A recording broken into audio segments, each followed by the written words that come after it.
Sir నరసరారు sir నమస్తే. మీకు happy new year. ప్యానెల్లో ఉన్నటువంటి మిత్రులకి అందరికి కూడా హ్యాపీ న్యూ ఇయర్. అలాగే ప్రేక్షకులందరికీ కూడా హ్యాపీ న్యూ ఇయర్. చాలా మంచి చర్చ జరిగింది సార్, నేను మొత్తం కూడా గమనించాను. అయితే ఇవాళ జగన్మోహన్ రెడ్డి గారి కాళ్ళ కింద భూమి కదిలిపోతాం. దానికి ఆయన ఎలాగా దీన్ని నేను ఎదుర్కోవాలనే దాని మీద పలు రకాలుగా ప్రయత్నం చేస్తున్నాడు.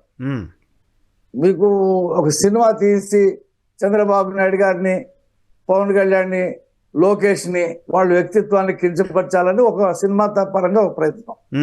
అలాగే భారతీయ నేషనల్ పార్టీ అని చెప్పి ఒక పార్టీ పెట్టించాడు ఒక మాజీ ఐపీఎస్ ఆఫీసర్తో, సిబిఐ మాజీ డైరెక్టర్తో.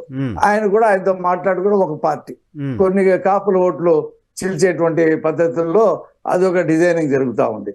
ఇదే ఈ రకంగా కాకుండా ప్రభుత్వం ఖర్చుతో మీటింగ్లు పెట్టి రాజకీయ సమావేశాలు జరపటం, అక్కడ 2 కోట్లు 3 కోట్లు 4 కోట్లు ఖర్చు పెడుతుంది గవర్నమెంట్. అక్కడ ఆయన పవన్ కళ్యాణ్ భార్యని, చంద్రబాబు గారి వయసుని, లోకేష్ గారి యాటిట్యూడ్ ని విమర్శిస్తూ ఉంటాడు. ప్రభుత్వ కార్యక్రమాలు గాలికి వదిలేసి ఇక ఏం చేయాలన్నా సరే రాష్ట్రంలో పరిస్థితి ముదిరిపోయింది.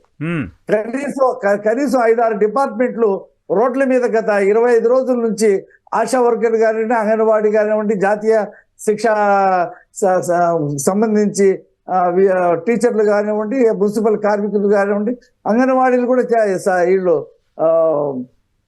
వాలంటీర్లు కూడా చేస్తా ఉన్నారు. వాళ్ళు ఏం చేశారో మనకు తెలియదు. ఇంకా ఉపాధ్యాయులు అందరూ కూడా వస్తారు. ప్రభుత్వ వ్యతిరేకత విపరీతంగా పెరిగింది. అనేక వర్గాలు రోడ్ల మీదకి వస్తున్నాయి.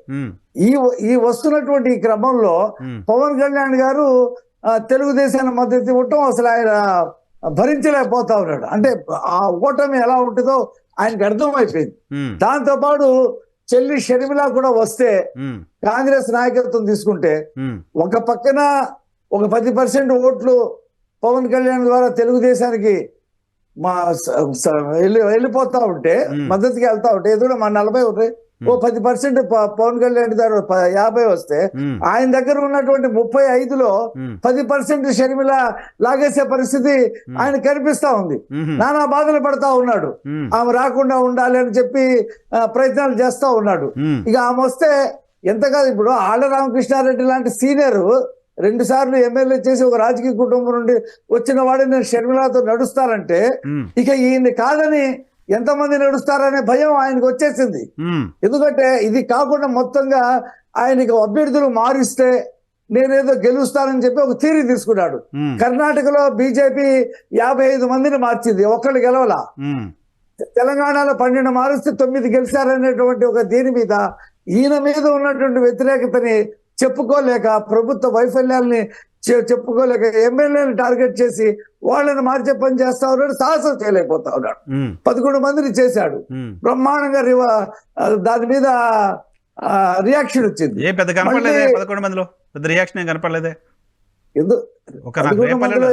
ఎక్కడో చిన్న డిస్టర్బెన్స్ చూసే తప్ప అదర్వైజ్ లిస్ట్ ప్రకటించక ముందే సెకండ్ లిస్ట్ పైన మాత్రం ఆల్రెడీ చూస్తున్నాం. ఇప్పుడు అలాగే సార్, ఇప్పుడు తాడికొండలో డొక్క క్లియర్ గా చెప్పాడుగా, నన్ను తీసుకొచ్చారు, ఇక్కడ ఇన్ఛార్జ్ పెట్టారు, తీసేశారు, ముఖ్యమంత్రితో మాట్లాడించండి సార్ అని చెప్పి వేదికల మీద అరుస్తా ఉన్నాడు.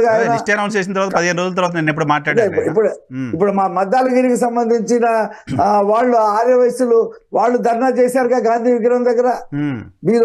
మీకు అంత ఆ న్యూస్ స్ప్రెడ్ కావట్లేదు అనుకుంటా, కానీ మాకు ఇక్కడ లోకల్ గా బాగానే తెలుస్తారు. ఇవన్నీ కాకుండా జగన్మోహన్ రెడ్డి కాపులకి మోసం చేశాడు పోయినసారి. ఎలాగా, నా చేతిలో కాపు రిజర్వేషన్స్ లేవు కాబట్టి నేను ఇవ్వనన్నాడు. ఓకే, నేను దాన్ని కాదనలు. కేంద్ర ప్రభుత్వం ఈడబ్ల్యూఎస్ ద్వారా ఇచ్చినటువంటి 10% రిజర్వేషన్స్ లో చంద్రబాబు నాయుడు గారి ప్రభుత్వం 5% రిజర్వేషన్ ఇచ్చింది. అవును, దాన్ని కొంతమంది కోర్టులో ఛాలెంజ్ చేశారు. కానీ తర్వాత పార్లమెంట్ లో కేంద్ర మంత్రి క్లియర్ గా చెప్పాడు, మేము ఇచ్చినటువంటి 10% రిజర్వేషన్స్ లో రాష్ట్రాలు ఎవరికి ఇవ్వాలి అనుకుంటే అందులో కొంత కోటా ఇవ్వచ్చు అని చెప్పి రాజ్యసభలో లోక్సభలో కేంద్రం ప్రకటించింది. ఈయన కనుక రద్దు చేయకుండా ఉంటే కాపులకి ఈడబ్ల్యూఎస్ లో 5% రిజర్వేషన్ వచ్చేది. ఈ విషయం కాపు నాయకులు అందరూ కూడా గమనించారు. కాపు కార్యకర్తలు, యువకులు, ఇప్పుడు ముద్రగడ లాంటి వాళ్ళు వైసీపీకి మద్దతు ఇస్తే, ఇంకా ఇవ్వలేదు, ఇస్తే తెలుగుదేశం జనసేన కూటమికి నష్టం జరగదా? ఆయన గాని ఆయన కుమారుడు గాని అక్కడ పిఠాపురంలో పోటీ చేయాలని చెప్పి ప్రయత్నాలు చేస్తా ఉన్నాడు. ఆయన రాజకీయంగా పలుకుబడి కోల్పోయాడు.